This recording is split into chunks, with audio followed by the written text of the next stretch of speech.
Good morning all of you. This is Prashant Singh and welcome to AEC plus.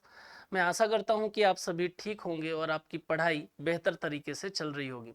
हम बात कर रहे हैं करंट अफेयर्स की, और करंट अफेयर्स में आज भी हम देश और दुनिया में जहां पर भी जो भी चीज़ें हमारे एग्जाम के पॉइंट ऑफ व्यू से ज़रूरी हैं उनके बारे में हम बात करेंगे। बात समझ में आ रही है? अब देखिए, एक लाइन मुझे याद आ रही है। कभी कभी हमको ये लगता है कि यार हम इस पोर्शन को छोड़कर और अपना एग्जाम क्रैक कर लेंगे। तो याद रखिएगा कि आधे अधूरे नॉलेज के साथ में अभिमन्यु जो हैं उन्होंने भी चक्रव्यूह को भेद तो लिया था, लेकिन वहां से वापस नहीं निकल पाए थे। तो एक लाइन मुझे याद आ रही है कि आधे अधूरे ज्ञान के साथ अभिमन्यु नहीं बनना है तुम्हें, अर्जुन हो तुम, अर्जुन की तरह लड़ना है तुम्हें। तो ज्ञान जो है, नॉलेज जो है, उसको पूरा रखिए और उतना नॉलेज जो है वो रखिए जिससे आपका एग्जाम, जिससे आपका चक्रव्यूह को आप भेद कर और वापस भी बाहर आ सके, आपका एग्जाम जो है वो क्रैक हो सके। आइए देखते हैं इसी विचारधारा के साथ में हमारे पास में जो लास्ट क्लास का एक क्वेश्चन था, वो उसका राइट आंसर जो है वो क्या होगा। तो अगर मैं यहाँ पर बात करूं, who has written the book the Yoga Sutra for children, किसने the Yoga Sutra for children नामक पुस्तक लिखी है, तो वो लिखी है रूपा पाई ने। अब ये योग सूत्र फॉर चिल्ड्रन नामक जो पुस्तक है वो किससे संबंधित है, तो इसके नाम से आपको थोड़ा आइडिया लग रहा होगा कि भाई ये रिलेटेड है किससे, ये योग से संबंधित है। तो इन्होंने क्या किया है, इन्होंने इस बुक में पतंजलि के जो योग सिद्धांत हैं या पतंजलि के जो योग हैं उसको इन्होंने बच्चों के लिए एक बुक के माध्यम से प्रदर्शित किया। और इनका मेन ऑब्जेक्टिव ये है कि बच्चों के दैनिक जीवन में या डेली लाइफ में योग जो है वो एक रोजमर्रा के तौर पर एक मतलब आप समझ लीजिए उनकी लाइफ का एक हिस्सा बन सके, उसके लिए इस बुक के माध्यम से उन्होंने अपनी रचना जो है वो प्रस्तुत की। राइट, आइए देखते हैं क्वेश्चन नंबर फर्स्ट क्या बोल रहा है। तो बोल रहा है कि for which of the following states the common high court has been established, निम्नलिखित में से किन राज्यों हेतु संयुक्त उच्च न्यायालय की स्थापना की गई है। ये स्थापना जो है वो कुछ टाइम पहले ही हुई है, और उसके कुछ टाइम पहले अगर आप देखेंगे तो इसी राज्य में जिसकी हम बात कर रहे हैं उसी राज्य में से विशेष राज्य का दर्जा जो है वो समाप्त कर दिया गया। आप जो सोच रहे हैं इसका उत्तर वही है, उसका आंसर जो है वही है। और जम्मू कश्मीर और लद्दाख के लिए कॉमन हाई कोर्ट जो है वो बनाए गए हैं। इसकी स्थापना की किसने है, तो इसकी स्थापना की जब हम बात करते हैं तो कंट्री के जो सीजेआई हैं चंद्रचूड़ साहब, उन्होंने इसकी स्थापना की है। इतना तो आपको पता चल गया, लेकिन इससे रिलेटेड कुछ और भी चीजों की अगर मैं बात करूं तो आप ये याद रखिए कि कंट्री में सुप्रीम कोर्ट की अगर हम बात करते हैं तो सुप्रीम कोर्ट में कितने जज हैं। तो अभी कंट्री में सुप्रीम कोर्ट में, माफ करिएगा, सुप्रीम कोर्ट में 34 जज हैं। ठीक है, और 34 में से एक जो है वो सीजेआई हैं और 33 अन्य। तो एक तो आप इसको याद रखिए। दूसरा अगर मैं बात करता हूं तो यहां पर आप देखिए कि कंट्री में हाई कोर्ट कितने हो गए हैं, तो हाई कोर्ट की जो संख्या है वो हो गई है 25। इतनी चीजें आप जरूर याद रखिए। अब यहाँ पर क्या बोल रहा है कि एक संयुक्त उच्च न्यायालय होगा और उसके साथ में 2 खंडपीठ जो हैं वो भी बनाए जाएंगे। क्वेश्चन नंबर 2 की अगर बात करें तो who has launch the champions 2.0 portal. पहली चीज तो ये कि ये चैंपियंस 2.0 पोर्टल है किससे रिलेटेड, तो ये चैंपियंस 2.0 पोर्टल जो है वो एमएसएमई सेक्टर से रिलेटेड है, micro small and medium enterprises से रिलेटेड है। अब micro small and medium enterprises जो है वो इनमें से कौन ऐसा व्यक्ति है जो micro small and medium enterprises से रिलेटेड है। तो आपको ये चीज तो पता है ना कि नारायण राणे जो हैं वो यूनियन मिनिस्टर ऑफ एमएसएमई हैं, एमएसएमई सेक्टर के वो मंत्री हैं। तो नारायण राणे के द्वारा ही इस पोर्टल को लॉन्च किया गया है, वो इसका राइट आंसर है। इसमें किया क्या जा रहा है, तो जब हम एमएसएमई सेक्टर की बात करते हैं तो आप इतना समझ लीजिए कि कंट्री का एक आधार, कंट्री का एक बेस जो है, कंट्री में हम ओवरऑल डेवलपमेंट अगर करना चाहते हैं तो उसके लिए जो प्रायोरिटी सेक्टर है उनमें से एक सेक्टर एमएसएमई सेक्टर है। और ये चीज बहुत बेहतर तरीके से आरबीआई और गवर्नमेंट ऑफ इंडिया को पता है। इसीलिए जब कोविड 19 के दौरान अगर मैं आपसे बात करूं तो कोविड 19 के दौरान जब कंट्री में टेक्निकल रिसेशन की सिचुएशन थी, उस टेक्निकल रिसेशन से बाहर निकलने के लिए क्या किया गया था, यहां से बाहर निकलने के लिए इस एमएसएमई सेक्टर को, इस एमएसएमई सेक्टर की अगर मैं बात करूं तो इसको 2 लाख करोड़ रुपए की फंडिंग जो है वो की गई थी। बात समझ में आ रही? 2 लाख करोड़ रुपए की फंडिंग जो है वो की गई थी। तो यहां पर आप समझ सकते हैं कि एमएसएमई सेक्टर कितना इंपॉर्टेंट हो जाता है कंट्री के ओवरऑल डेवलपमेंट के लिए। और ऑब्जेक्टिव क्या है इस पोर्टल का, तो इसका ऑब्जेक्टिव ये है ताकि देश की जीडीपी एक्सपोर्ट और एमएसएमई सेक्टर में, इन चीज़ों में, एक्सपोर्ट में और जीडीपी में इसके कंट्रीब्यूशन को बढ़ाया जा सके।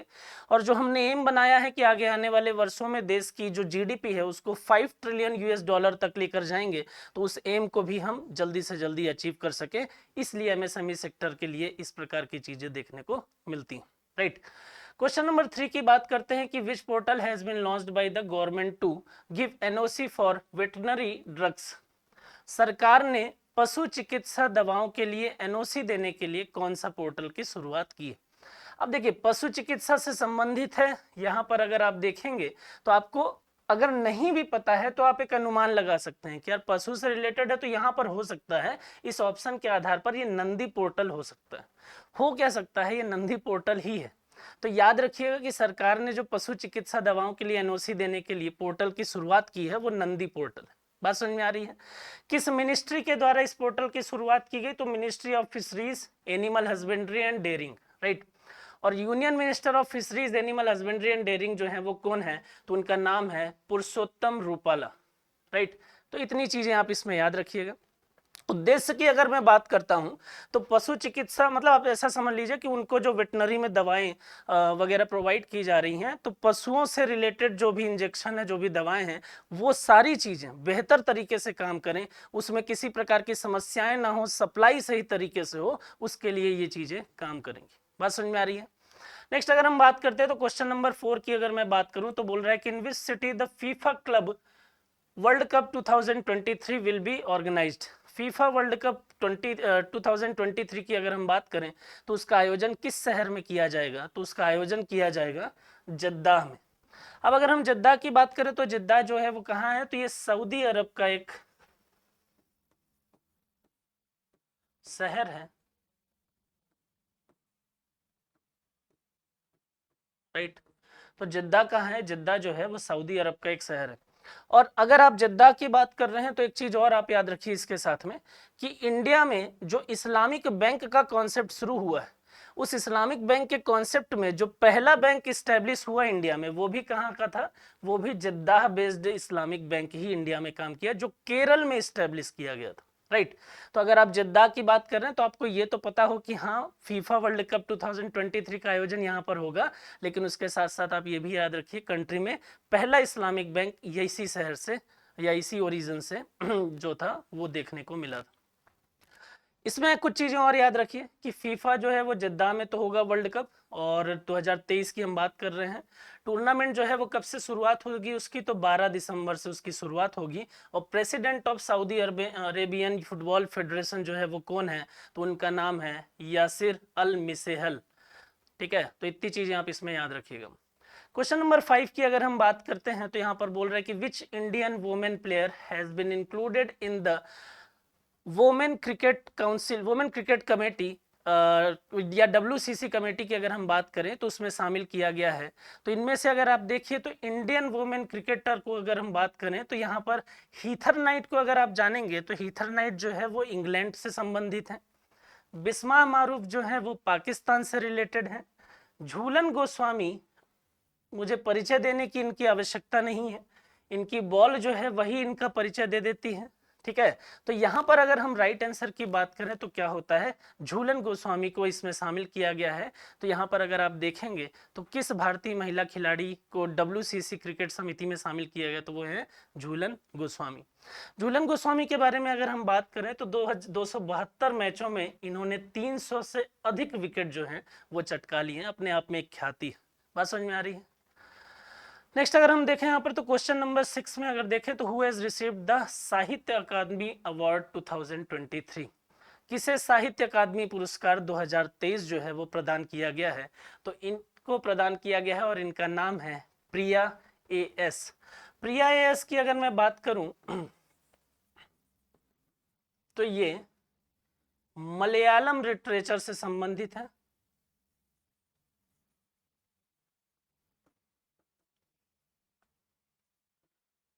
राइट। और इन्होंने एक उपन्यास लिखा जो किससे प्रभावित हुई है, केरल में जो बाढ़ आई, केरल की बाढ़ से प्रभावित होकर उपन्यास जो है उसकी रचना की है। बात समझ में आ रही है? तो इनका नाम है प्रिया एएस। प्रिया एएस जो है वो किससे संबंधित हैं? तो उन्होंने मलयालम लिटरेचर से संबंधित हैं। और किस क्षेत्र में ये लिटरेचर दिखती है, किस क्षेत्र में इनका साहित्य जो है वो देखा जाता है, वो बाल साहित्य के क्षेत्र में है। उपन्यास की अगर मैं बात करूं, और ये केरल साहित्य से रिलेटेड जो उपन्यास है इसकी अगर मैं बात करता हूं, तो यहाँ पर आपको एक चीज ये समझ में आएगी कि यार ये उपन्यास इन्होंने तब लिखा जब केरल की बाढ़ आई, और उस बाढ़ से इन्होंने कुछ चीजों को फील किया और उससे प्रभावित होकर इन्होंने एक उपन्यास लिखा। नाम इसका बहुत ही खतरनाक है, ठीक है, गूगल भी सही ट्रांसलेशन नहीं बता पा रहा था। इसकी एक्चुअल मीनिंग जो है वो प्रिया एएस ही बता सकती हैं, लेकिन अभी उनसे क्योंकि कांटेक्ट नहीं हो पाया, इसलिए मैं आपको सिर्फ इसका हिंदी मतलब बता दूं कि इसको बोलते हैं पेरू माझायथे कुंजिथा लुकल। तो इनका उपन्यास का नाम जो है वो आप ये याद रखिए, और अगर नहीं याद होता है तो आप इतना याद रखिए कि प्रिया एएस जो हैं वो मलयालम लिटरेचर से रिलेटेड हैं, और केरल की बाढ़ से प्रभावित होकर इन्होंने बाल साहित्य के क्षेत्र में एक उपन्यास की रचना की है, जिसके लिए इनको साहित्य अकादमी अवार्ड 2023 प्रदान किया गया। बात समझ में आ रही है? चलिए नेक्स्ट क्वेश्चन की अगर हम बात करें कि in which city did India host the 2 day startup 20 summit, Bharat के किस शहर में 2 दिवसीय स्टार्टअप 20 शिखर सम्मेलन की मेजबानी की जाएगी? तो यहाँ पर अगर हम बात करें तो ये की जाएगी गुरुग्राम में, राइट। गुरुग्राम में स्टार्टअप समिट की मेजबानी जो है वो की जाएगी, ठीक है। और सम्मेलन जो है उसमें 22 देशों के 600 से अधिक प्रतिनिधि भाग लेंगे। स्टार्टअप आयोजन की संस्था जो है उसका नाम क्या है? तो उसका नाम है स्टार्टअप 20 इंगेजमेंट ग्रुप। और इसका ऑब्जेक्टिव की अगर हम बात करते हैं तो वैश्विक स्टार्टअप पारिस्थितिकी तंत्र के भविष्य को आकार देना। और गुरुग्राम की अगर मैं बात करूं तो गुरुग्राम जो है वो भारत की मिलेनियम सिटी के तौर पर जाना जाता है। बात समझ में आ रही है? तो इसमें इतनी चीजें याद रखिए। फिलहाल आप इसमें सिर्फ एक चीज याद रखिए कि ये जो 2 डे स्टार्टअप 20 समिट होनी है वो कहां पर होनी है? तो वो गुरुग्राम में होनी है, राइट। क्वेश्चन नंबर 8 की अगर मैं बात करूं तो यहां पर बोल रहा है which bank has become the first public sector bank to allow credit card based UPI payment, right. अभी तक आप क्या करते थे? अभी तक आप debit card based UPI payment पर काम कर रहे थे, लेकिन अभी एक पहला पब्लिक सेक्टर बैंक जिसका नाम है केनरा बैंक, उस केनरा बैंक ने credit card based UPI system की शुरुआत की है। अब ये यूपीआई सिस्टम क्या होता है? तो आपने किसी भी क्यूआर कोड को स्कैन किया और इंस्टेंट पेमेंट जो है वो कर दिया। बात समझ में आ रही है? तो आपके पेमेंट को थोड़ा सा और ज्यादा सिक्योर कर दिया, आपके पेमेंट को थोड़ा सा और ज्यादा फास्ट कर दिया। तो यहाँ पर जो यूपीआई का कॉन्सेप्ट है वो पहले सिर्फ डेबिट कार्ड पर चल रहा था, अब इसकी शुरुआत जो है वो क्रेडिट कार्ड पर भी हो गई। और जो पहला पब्लिक सेक्टर बैंक है जिसको आप केनरा बैंक के नाम से जानते हैं, जो सार्वजनिक क्षेत्र का बैंक है, उसके द्वारा इसकी शुरुआत की गई। बात समझ में आ रही है? तो यहाँ पर यूपीआई का याद रखिए कि इसका फुल फॉर्म होता है यूनिफाइड पेमेंट इंटरफेस, ठीक है।